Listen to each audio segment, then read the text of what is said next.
When the Dakota Thunder Airshow returns to Ellsworth Air Force Base later this month, Black Hills residents and visitors will see some of the most impressive flying and flying machines in the world.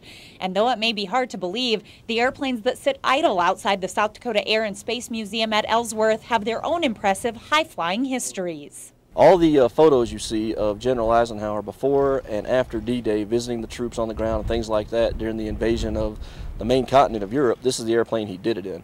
Tech Sergeant Stephen Wilson from the Ellsworth Public Affairs Office says the plane is outfitted as a bomber, but was modified for Eisenhower's personal use. There's a set of folding chairs and a folding table still in the bomb bay, and that's where his staff worked out of while he was flying.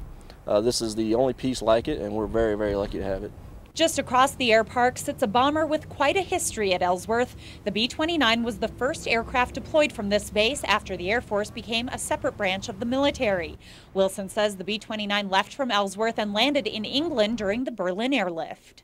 What a lot of folks know is that, yes, we supplied Germany with food, supplies, medical equipment, things like that. What they don't know is on the other side of that, there were actually B-29s sitting on the end of the runway in England, but we made sure the Russians knew it. That's one of the biggest reasons why the Russians didn't roll over the Allied forces during the Berlin airlift. This particular B-29 still has a Norden bomb sight, intact and in the cockpit. The Norden bomb sight was actually our very first attempt at precision bombing. It basically allowed the bombardier to take over flying the airplane with a bomb sight. It was cutting-edge technology at the time.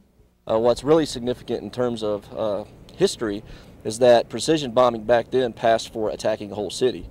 Nowadays, we can, with the advent of the new sniper pod, laser technology, GPS technology, and JDAM technology, we actually have the capability with the B-1 to slide a munition into, let's say, a smokestack or a window.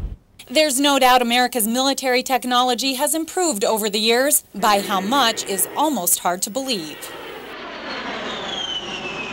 If you take into consideration in 1918, men were flying in what amounted to a crate with wood and cloth and a gasoline-powered engine.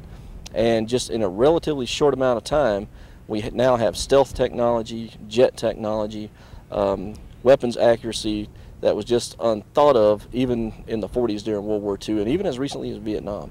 So air power in terms of evolution has just far surpassed, I think, what even the Wright brothers could have imagined.